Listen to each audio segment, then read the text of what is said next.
Elbow strikes are a very dangerous tool for a fighter to have in their striking repertoire. Elbows can do a significant amount of damage in a fight, as they are a heavy-hitting blunt force weapon that can also cause major cuts to the face and head of an opponent. If you're an MMA fighter or Muay Thai fighter, it's essential to understand this technique. In this video, I will not only discuss the elbow strike, but also the knee strike, the science behind these techniques, and common mistakes beginners make when learning them. When beginners throw elbows, you often see them lift the elbow up before bringing it into the target. This is poor form and will alert your opponent to the fact you are throwing an elbow. All good circular techniques should come up and then in, not unlike round kicks or lead hooks. The elbow should come up through your stance to the target before turning in to hit the target. Yod Kunpon does this phenomenally well. This not only prevents the opponent from seeing the strike, but because everything comes straight from his stance, it ensures he has power. Mechanics of elbow strike. First off, one of the most important things to remember is that you want to hit with the tip of your elbow, not your forearm. Why? The elbow is sharp and strong, capable of cutting your opponent open. If you're hitting with your forearm, it's softer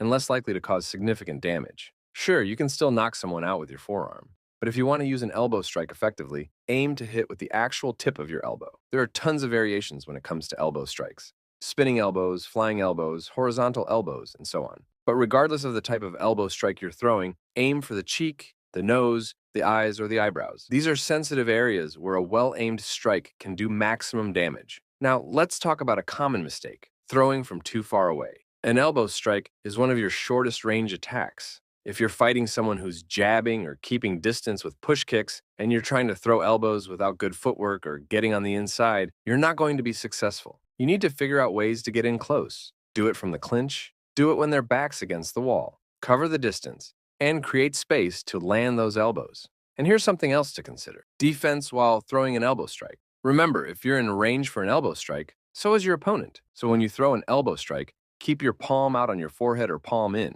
Either way, you're protecting your face. This is a good habit to get into to make sure you're protecting yourself when throwing elbows. Next up, we have knee strikes. Much like elbow strikes, knee strikes aren't just about moving your leg forward. The power of a good knee strike comes from your entire lower body, not just your knee. When you're throwing a knee strike, remember to push off from your back foot. This gives you the momentum and power you need to deliver a forceful strike. You also want to thrust your hip forward as you throw the knee. This engages your core and adds extra power to your strike. But here's where a lot of people go wrong. They aim for the stomach. Instead, aim for the chest or even the chin if you can reach it. The higher you aim, the more likely you are to knock your opponent off balance.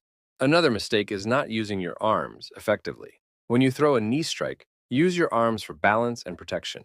Swing the arm on the same side as your striking knee down, and bring the other arm across your face for protection.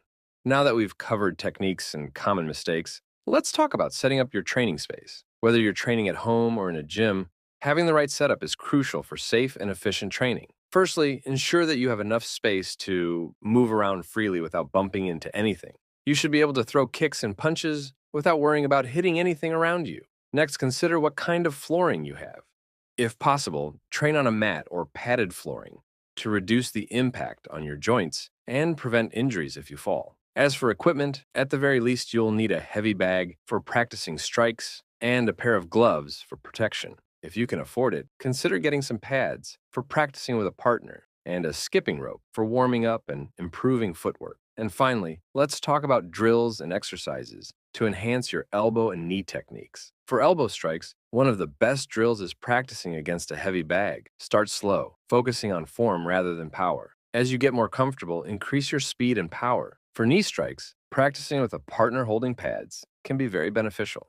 This allows you to work on your accuracy and power in a safe environment. In real-world applications, remember that both elbow and knee strikes are close-range techniques. They're most effective when your opponent is within arm's reach. In sparring scenarios, look for opportunities to close the distance and deliver these powerful strikes. There you have it, a deep dive into the mechanics of elbow and knee strikes in Muay Thai. Remember, these techniques take time and practice to master. Don't be discouraged if you don't get it right away. Keep practicing, stay patient, and you'll see improvement over time.